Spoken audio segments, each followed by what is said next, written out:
అందరికీ నమస్కారం అండి. ఈరోజు మనం ఆదిరెడ్డి మావూళ్ళు గారు రచించిన కడుపు నిండింది అనే ఓ చక్కటి కథను విందాం. ఇక కథలోకి వెళ్దాం. ఇల్లంతా ఒకటే సందడి. అప్పుడే పండగ కళ వచ్చేసింది ఆ ఇంట్లో బంధువులు చుట్టాల రాకతో. హమ్మయ్యా, ఈ నాళ్ళకి మేం గుర్తొచ్చామన్నమాట. పోనీలేండి, ఇప్పటికైనా మీకు మా మీద దయ కలిగింది. జానకమ్మ ఆనందాశ్రువుల్ని కళ్ళ నుండి జాలువారుస్తూ అంది, అందరినీ ఆప్యాయంగా హత్తుకుని. అమ్మమ్మా, నానమ్మా అని ముద్దుగా పిలుస్తూ పిల్లలు జానకమ్మ ఒడిలోకి చేరి ఒకటే హడావిడి చేసేస్తున్నారు. జానకమ్మ ఒక్కసారిగా ఉక్కిరి బిక్కిరి అయిపోయింది. అది గమనించిన రామయ్య, ఒరే పిల్లకాయలు, ఇలా నా దగ్గరికి రండర్రా అంటూ చేతులు చాచగానే వాళ్ల దృష్టి సోఫాలో కూర్చున్న తాతయ్య వైపు పడింది. మరుక్షణం వాళ్లంతా రామయ్య దగ్గరకు పరిగెత్తుకొచ్చి చుట్టుముట్టేశారు.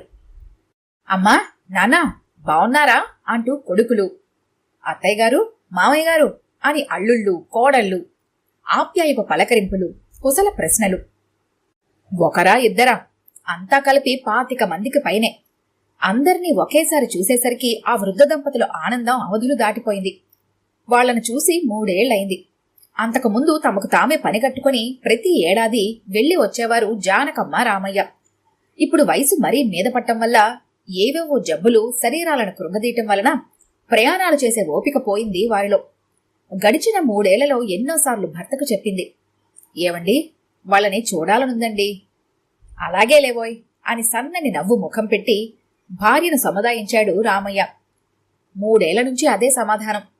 ఈ సంక్రాంతికైనా అందరూ వచ్చేలా చేయండి అంది జానకమ్మ ఆర్తిగా భర్త ముఖంలోకి చూసి. నేనేం చేయను జానకి, వాళ్ళని రమ్మని పిలవటం, కబురంపటం లేదా ఫోన్ చేయడం, అంతగా అవసరమైతే ఉత్తరాలు రాయటం, అప్పటికీ రాకపోతే నేనే స్వయంగా వెళ్లి చెప్పటం, అంతకు మించి నేను చేయగలిగిందేముంది? రావడం రావకపోవడం వాళ్ల పని. బలవంతంగా రెక్కలు పట్టుకుని లాక్కుని రాగలనా? అయినా వాళ్ల సమస్యలు వాళ్ళకుంటాయి కదా. పైగా వాళ్ళుండేది పొరుగురులోనో జిల్లాలోనో కాదే. కన్నవాళ్లం, ఆఖరి దశలో ఉన్నవాళ్లం. మనకంటే ముఖ్యమైనవా వాళ్ల పనులు అని నిలదీస్తూ అడిగింది జానకమ్మ భర్తని. రామయ్య నీళ్నములుతూ మౌనంగా ఉండిపోయాడు. అయినా ఎప్పటిలాగా నా ప్రయత్నాలు నేను చేస్తానులే అని భరోసా ఇచ్చాడు భార్యను సంతృప్తపరచడానికి. ఏమో మీరేం చేస్తారో, ఈ పండక్కి వాళ్ళంతా వచ్చి తీరాల్సిందే అంటూ పండక్కి నెల ముందు నుంచి పట్టుబట్టింది జానకమ్మ. ఆఖరికి ఆమె కోరిక తీరింది. అందరూ ఒకరి తర్వాత ఒకరు వరుసగా వచ్చారు. ఎక్కడెక్కడి నుంచో, జిల్లాలు, ఎల్లలు, రాష్ట్రాల సరిహద్దులు దాటి. పెద్ద కొడుకైతే భార్య బిడ్డలతో సహా వచ్చాడు, అమెరికా నుంచి వేల మైళ్ల ప్రయాణం చేసి. 2 కొడుకులు, కోడళ్ళు, 3 కూతుళ్ళు, అల్లుళ్ళు, ఇంకా మనవళ్ళు, మనవరాళ్ళు, చుట్టాలు, బంధువులు అంతా కలిసి 20 మందికి పైనే. అందర్నీ ఒకేసారి చూడటంతో జానకమ్మ మనసు ఆనంద పారవస్యంలో పడిపోయింది. జానకమ్మ అసలే గుండె జబ్బు మనిషి. ఆ ఆరాటంలో భార్యకు ఏ క్షణాన ఏమవుతుందోనన్న భయాందోళనలో రామయ్యను పట్టి పీడించసాగాయి. మరీ ఎక్కువగా ఉద్రేక పడకోయ్, గుండె జబ్బున్న వాళ్లు ఏది అతిగా చేయకూడదని డాక్టర్లు చెప్పలేదు అన్నాడు రామయ్య భార్యను హెచ్చరిస్తూ. హబ్బా, ఈ శుభ సందర్భంలో జబ్బులు, డాక్టర్లు అంటూ ఆ మాటలేంటండి? మీకెప్పుడు ఏం మాట్లాడాలో అస్సలు తెలీదు. అంతగా అవసరమైతే మనింట్లో డాక్టర్ ఉన్నాడు అంటూ పెద్ద కొడుకు వైపు చూసింది జానకమ్మ. చేయి దాటిపోతే నీ కొడుకే కాదు, ఆ దేవుడు కూడా ఏమీ చేయలేడు అన్నాడు రామయ్య. అవునమ్మా, నాన్న చెప్పిందే కరెక్ట్ అన్నాడు శంకరం. నువ్వు మరేండ్రా, ప్రతిదానికి మీ నాన్నకి వంత పాడతావు అని జానకమ్మ పెద్ద కొడుకు శంకరాన్ని గదమాయిస్తూ, అయినా మీ అందరి సమక్షంలో చనిపోయే అదృష్టం నాకుండద్దు అంది జానకమ్మ మురిసిపోతూ. జానకి అంటూ రామయ్య భార్య ముఖంలోకి చూశాడు ఆవేదనగా. శంకరంతో పాటు అక్కడున్న వాళ్లంతా అదోలా ముఖం పెట్టారు. కూతుళ్ళు ఆ మాటలకు రియాక్ట్ అయి ఏదో చెప్పబోతుండగా జానకమ్మ అడ్డుపడి, ఇక చాలు, ఆ విషయం అటుంచి ముందిది చెప్పండి అంది జానకమ్మ అందర్నీ ఉద్దేశించి. అంతా ఏమిటన్నట్టుగా చూశారు ఆసక్తిగా. మీలో ఎవరికి ఏ స్వీట్ కావాలో చెప్పండి అంటూ కలం కాగితం పట్టుకుంది జానకమ్మ. ఆమెకు వాళ్ల ఇష్టాయిష్టాలు తెలుసును, అయినా అడిగింది. పిల్లలు, పెద్దలు అందరూ వరుసగా తమకిష్టమైనవి చెప్పారు. అవన్నీ రాసి లిస్టు తయారు చేసి, ఇవన్నీ తెప్పించే బాధ్యత మీది అంది జానకమ్మ భర్తకు లిస్టిస్తూ. రామయ్య గంటలో అవన్నీ సిద్ధం చేశాడు. అన్నీ తెచ్చారు, కాని మీకు నాకు ఇష్టమైనవేవి అని అడిగింది జానకమ్మ ఆ పొట్లాలు విప్పి చూసి. మనం తీపి తినే యోగాన్ని భగవంతుడెప్పుడు లాగేసుకున్నాడు కదా, ఇద్దరు మధుమేహ వ్యాధగ్రస్తులు. తీపిని రుచి చూసి చాలా ఏళ్లైంది. అయినా ఒక్కసారి ఏదో కాస్త తీపి తింటే ప్రాణాలేం పోవులేండి అంది మొండిగా. డాక్టర్లు చెప్పింది మర్చిపోకూడదు అన్నాడు రామయ్య. అవునమ్మా అన్నట్టు చూశాడు డాక్టర్ శంకరం తల్లి ముఖంలోకి. ఇంక మీరేం మాట్లాడకండి, నేను చెప్పినట్టు చెయ్యండి అని జానకమ్మ భర్తకు హుకుం జారీ చేసింది. రామయ్యకు మళ్లీ బయటికెళ్లే పని తప్పలేదు. తనకిష్టమైన మైసూరుపాక్, భార్యకిష్టమైన జిలేబీకి కావలసిన సరుకులు తీసుకొచ్చి ఆమె ముందు ఉంచాడు. అన్నట్టు వంట మనిషి ఇంకా రాలేదేంటి అడిగాడు రామయ్య. నేనే పొమ్మన్నాను, సాయంత్రం కనబడమన్నాను చెప్పింది జానకమ్మ. అంటే ఈ వంటలన్నీ నువ్వే చేస్తావా అడిగాడు రామయ్య ఆశ్చర్యంగా ముఖం పెట్టి. ఏ నాకు చేతకాదనుకున్నారా అంటూ వంట పనికి సమాయత్తమైంది జానకమ్మ. నీకెందుకమ్మా శ్రమ, మేం చేస్తాం అని ముందుకు రాబోయిన కూతుళ్లను వారించింది. ఆఖరికి కోడల్ని సైతం చెయ్యి పెట్టనివ్వలేదు జానకమ్మ. తన చేత్తో స్వయంగా చేసిన వంటకాలను వండి పెట్టాలని ఆమె దృఢమైన కోరిక. ఆ ప్రకారమే చేసింది. అందరికీ ఇష్టమైన వాటితో పాటు తనకిష్టమైనవి కూడా తయారు చేసింది. అందరికీ స్వయంగా వడ్డించింది జానకమ్మ.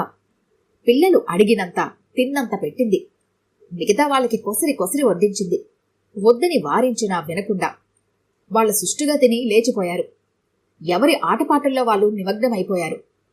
కొందరు భుక్తాయాసంతో కురుకు తీశారు. అందరూ తినగా మిగిలిన వంటకాలు పని మనిషొచ్చి తీసుకుపోయింది. అదేంటి, మనకిష్టమైన వంటూ చేసిన స్వీట్లు కూడా వాళ్ళకే పెట్టేశావు? ఆ రాత్రి నిద్రపోయే సమయంలో రామయ్య భార్యతో అన్నాడు. నువ్వు తినవా? ఆశ్చర్యంగా చూశాడు. నేనెప్పుడూ తినేశానండి అని చెప్పి నవ్వింది సన్నగా జానకమ్మ. భార్య మాటలకు రామయ్య త్రుళ్ళిపడ్డాడు. భార్య జిహ్వచాపల్యం రామయ్యకు బాగా తెలుసు. జిలేబీలంటే జానకమ్మ పడి చస్తుంది.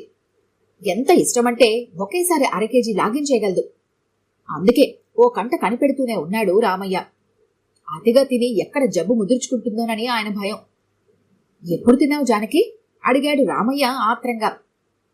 తీపి పదార్థాలు అస్సలు ముట్టకూడదని డాక్టర్లు మరీ మరీ హెచ్చరించిన సంగతి రామయ్యకు బాగా గుర్తుంది. నేనే కాదు, మీరు కూడా తిన్నారు అంది జానకమ్మ నవ్వుతూ. రామయ్య ఈసారి మరీ ఆశ్చర్యపోయాడు. తనకు మైసూర్పాక్ ఇష్టమే అయినా ఎప్పుడూ నోరు కట్టేసుకున్నాడు. అసలు తీపి తిని చాలా ఏళ్లే అవుతోంది. నేను తిన్నానా? ఎప్పుడు జానకి? భార్య మాటలు రామయ్యకు చాలా వింతగా అనిపిస్తున్నాయి. తనైతే చాటుగా అవకాశం చూసుకుని వండేటప్పుడు తింటే తినచ్చు. కాని అస్సలు ఆ స్వీట్లకేసి చూడనైనా చూడని తనను తిన్నా అనడం ఏమిటి? అంత అయోమయంగా ఉంది రామయ్యకి. అంతుబట్టక అదోలా ముఖం పెట్టాడు రామయ్య. భర్త మనసులో చెలరేగుతున్న భావాలను ఇట్టే పసిగట్టగల జానకమ్మ అప్పుడు చెప్పింది నెమ్మదిగా. చూడండి, మనకిష్టమైన స్వీట్లు కూడా చేసింది మనం తినడానికి కాదండి, వాళ్ళు తింటుంటే చూసి ఆనందించడానికి. అందరూ ఎవరికిష్టమైన వాళ్ళు తినడమే కాక మనకిష్టమైనవి కూడా తింటున్నప్పుడు మీలో కలిగిన సంతృప్తే నాలోనూ కలిగింది. ఆ సమయంలో మీ ముఖంలోని ఆనందాన్ని, కళ్లలోని సంతృప్తిని నేను గమనించలేదనుకున్నారా? అవును జానకి, నువ్వు చెప్పింది నిజమే. ఆ క్షణాల్లో నేను పొందిన తృప్తి అంతా ఇంతా కాదు. నేనే తిన్నంతగా అనిపించి కడుపు నిండిపోయింది. అందుకే భోజనం కూడా చెయ్యాలనిపించలేదు. గ్లాసుడు పాలు మాత్రమే తీసుకున్నాను, తినాలన్న ఆకలి లేకపోవడం వల్ల అన్నాడు రామయ్య భార్యతో. అదిగో అలాంటి పరిస్థితి నాలోనూ కలిగింది. వాళ్ళు తింటే నేను తిన్నంత తృప్తి కలిగింది. అది చాలు అంటూ గ్లాసుడు మంచినీళ్లు తాగి పడుకున్న భార్య ముఖంలోకి తదేక దృష్టితో చూస్తూ ఉండిపోయాడు రామయ్య. అనురాగం ఆప్యాయతలు నిండిన మనసులలో ఆకలికి చోటుండదన్న సత్యం రామయ్యకి తెలిసి రావటం జీవితంలో అది ఎన్నోసార్లు ఆయనకే తెలియదు. ఒకవేళ ఏదైనా ఆకలి గనక ఉంటే అది కేవలం భౌతికావసరమే తప్ప మానసికమైనది కానే కాదు. ఈ కథ గంట మీకు నచ్చినట్లయితే లైక్ చేయండి, షేర్ చేయండి. మరిన్ని ఇంట్రెస్టింగ్ కథల కోసం మా ఛానల్ని తప్పకుండా సబ్స్క్రైబ్ చేసుకోండి.